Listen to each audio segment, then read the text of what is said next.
You're very welcome back. Now, today we're joined by a 7-year-old superhero who earlier this year was diagnosed with pneumonia, then sepsis, leading to emergency surgery. He's since made a full recovery, and Temple Street Hospital are on a mission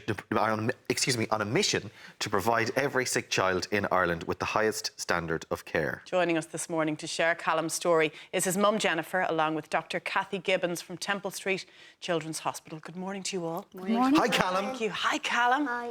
We've never met a superhero before. We're in awe to meet you. It must be cool to be a hero, is it? Yeah. Yeah, it's all right. It's cool. How old are you? 7. And what class are you in?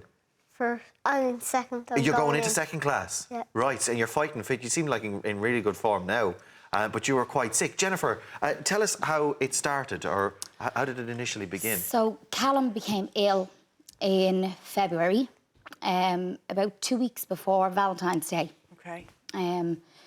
So I brought him to the GP thinking he has tonsillitis, because Callum suffers with tonsillitis quite a lot. Okay. And the GP said, listen, he's become prone to these antibiotics, so we're going to change it around and give him a new one. Okay. So he became sicker, and I thought, OK, maybe he's took a reaction from the antibiotic, and no. And then a few days later, I rushed him back in, and they said, OK, he's got influenza, so we're going to treat him with some swine flu medication. Let it ride out for a few days, but he got worse, became lifeless, turned quite grey, dramatically lost weight, dropped down to 17.4 kilos in 10 days, went straight back in, and they diagnosed him with pneumonia and said that he had a bit of fluid build-up on his lungs, but nothing maybe to worry about. They'd put him on antibiotics. So he wasn't even in hospital at this stage? No, he was at home, and then I rushed him into Temple Street on a Friday, because he just didn't seem to be getting any better. And when I got there, they were like, OK, it's pneumonia. But I seen the X-ray myself, and it wasn't severe. It was little pockets of white fluid. And they were like, OK, we'll treat him. But during the night, he just deteriorated rapidly. And they decided they needed another ultrasound and an X-ray, which they done that quite quickly. And then discovered that he had a massive fluid build-up on his lungs, and his lung had collapsed. Wow. Oh, So they said, OK, we need emergency surgery. But Callum had a drink that morning. Okay. So they said, we need to wait kind of a few hours fast. But I didn't think they even had time to wait. Callum was in high dependency, and when I looked out through the doors, I remember my mum being there, and I looked out through the doors and I seen a team of what I could describe as about 25, 30 doctors looking in, and they said, we need to take your son, and we need to take him quickly. So, sorry. That's okay. It's so difficult to talk about it. They took him, and I wasn't even allowed to go with him. And then they drained the fluid, and they left him with a chest drain for a week. They got 1,735 mils from his chest. Oh, my God. And then they discovered the next morning he had pneumococcal virus, and then discovered he had sepsis. Sepsis, OK. And sepsis is that frightening word that we all hear. Dreaded. The dreaded, yeah. But interesting that you brought him to hospital because you went with your gut, Jennifer. I had to. I think every mother and father have a certain sense of something's not right here. I knew. You knew? I knew. He was having pain on his left side. You couldn't touch him. You couldn't give him a cuddle. He couldn't put his feet to the floor. Yeah. He couldn't walk to the bathroom unaided. And when I got him there, the colour was strange. It wasn't like, you know, you can become pale. It was grey. And when he had dropped that amount of weight, when they said so suddenly, sepsis... there was definitely something wrong. He's having the crack there beside you now. He's loving hearing a story about himself. He's a brave and boy. 20 kilos now. I am what I'm supposed to be. Yeah, he's what he's supposed to be now. He got to 20.1 kilos the other day, so we were delighted. He's fighting fit. So you're putting the muscle back on? Yeah. Brilliant. Thank God.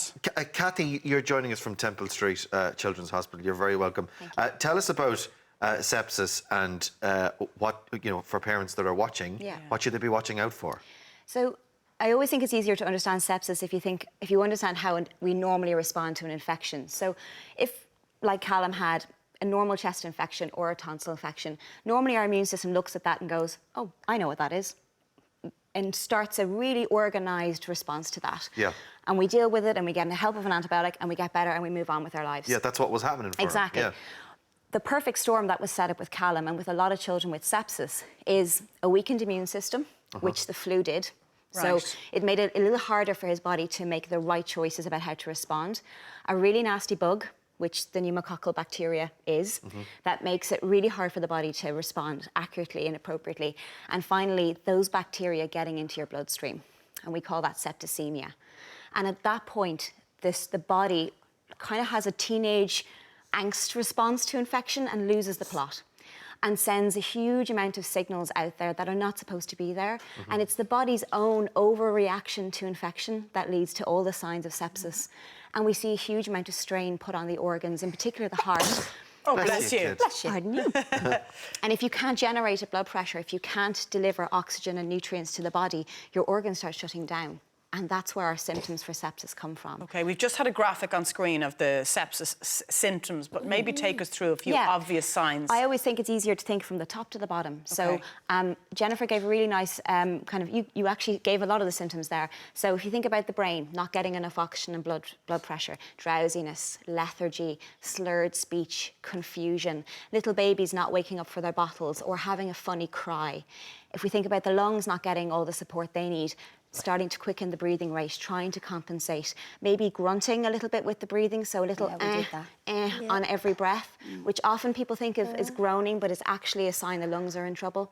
And actually, if you think, Jennifer gave the perfect example, if the heart's not getting enough blood out, the skin changes colour. It can become very blotchy and mottled, and the hands and feet can get very cold.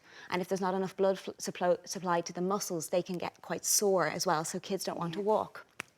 If we go down to the abdomen, if the stomach doesn't get enough oxygen and blood flow, you don't want to eat. You start to lose weight. You might have some vomiting. You might have some diarrhea. And if your kidneys don't get enough blood flow, you might stop making wee. So you might notice in a baby the dry nappies, but you might have to ask your older child, have you been to the toilet How quickly does all this happen, Jennifer? I mean, you're in a blind panic. You were watching this like every minute. Yeah, how and quickly? I was actually on my own. My mum and dad had flown to New York, and I was on my own in the house, and I thought, what am I going to do? I didn't honestly know how severe it was, but it happened in the space of probably a week and a half. Right. But very quick, from the moment we got to Temple Street, 24 hours, this happened. It went from, OK, he's got pneumonia, and me watching this X-ray, and then the next morning, 12 hours later, the X-ray, it was flooded.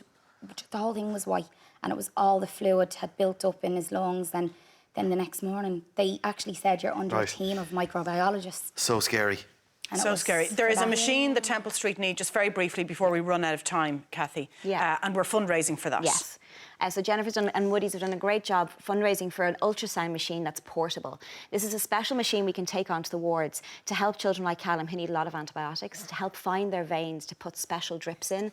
And rather than going to theatre and having an anaesthetic, this can be done on the ward. So it's a great project that we would really like people to support if they can. Fantastic. And Woody's are actually doing a campaign at the moment. It's finished next Sunday, and they've got 4 organisations, one being Temple Street.